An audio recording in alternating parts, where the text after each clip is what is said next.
Have you ever dipped your toes into the world of project management? It's like orchestrating a symphony of tasks to make sure everything falls into place. There's this whole lingo that comes with it, and terms sounds like secret codes but are basically the keys to getting things done smoothly. Ever heard of terms like milestones, scope creep, or Gantt chart? They are like the superheroes of the project management universe, ensuring everything stays on track. So if you want to learn more about project management terminologies, do watch this video till the end.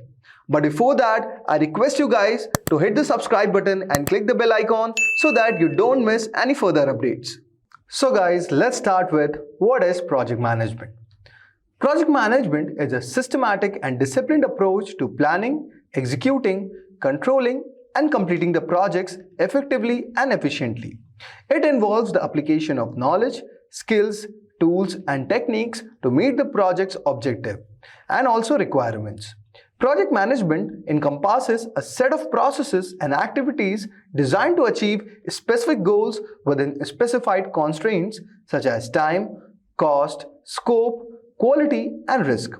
The key aspects of project management include initiation, planning, execution, monitoring and controlling, and closing. I hope so guys, you would have got a brief idea regarding what is project management.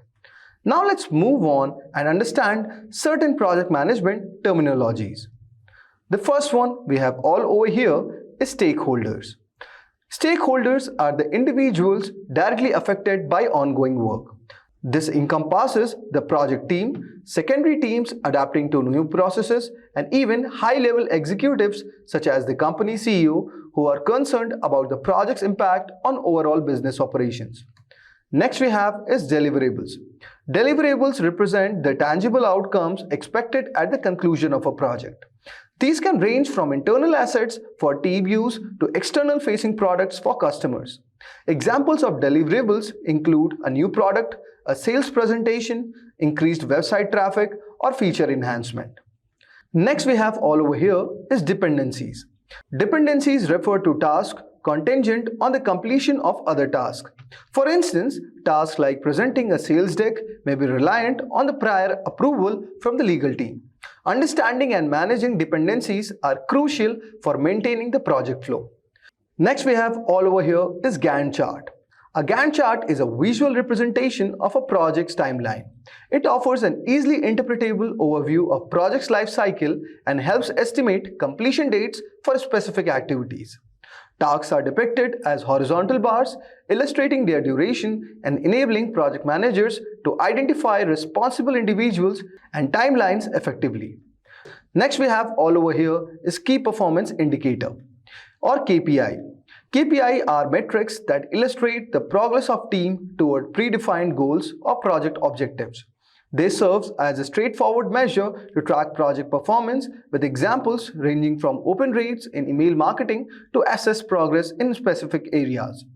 Next we have all over here is project scope. Project scope clearly delineates the goals, deadlines, and deliverables that project aims to complete within a specified time frame. Establishing a project scope in advance aids individual time management for team members and provides stakeholders with a clear understanding of when to anticipate changes during the project's progression. Next we have all over here is scope creep. If I talk about scope creep guys, scope creep occurs when a project task and deliverable surpass the initially defined project scope. When not inherently negative, scope creep can significantly alter the project's timeline if not monitored and managed diligently. Next we have all over here is project charter. A project charter is a document summarizing key project objectives, scope, and primary responsibilities. Often used to secure approval from key stakeholders, project charters provide a high-level overview of the planned work. Next we have is a business case. A business case is a document outlining the benefits of a company to gain by pursuing a specific business initiative. Examples include justifications for additional team headcount or the adoption of new work management software. Next we have all over here is kickoff meetings.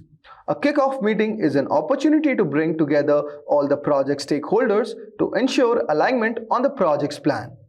It allows for questions, clarification, and ensures that every stakeholder has a chance to voice opinions or concern. Let's move on and discuss about few more terminologies related to project management. The first one that comes to my mind is resource allocation.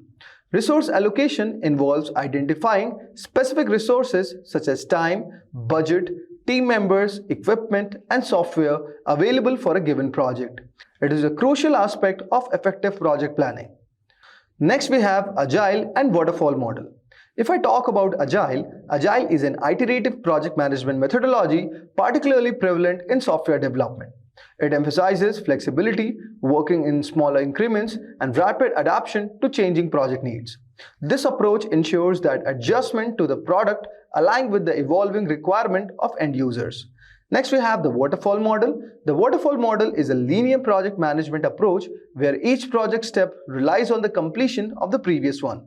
Extensive planning precedes execution, and the model is often visualized using the Gantt charts to represent sequential dependencies.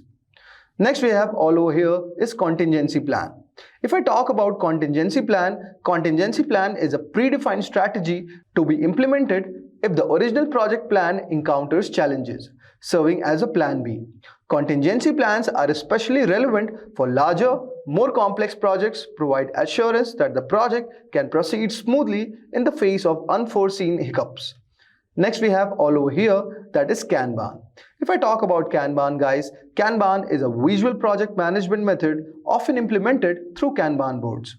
Work is displayed on a board organized by columns with each task represented as card. These cards move through columns reflecting different stages of work, providing a clear visual understanding of the project's progress. And finally, we have the projects in controlled environment, that is Prince2. Prince2 is a process-based project management methodology focusing on the structure of the project management team and business justification of the project. It comprises 7 main steps: starting up the project, initiate the project, direct the project, control stages, manage product delivery, manage stage boundary, and close the project. I hope so you would have got a brief idea regarding the project management terminologies. That's all. Click the link in the description to know more.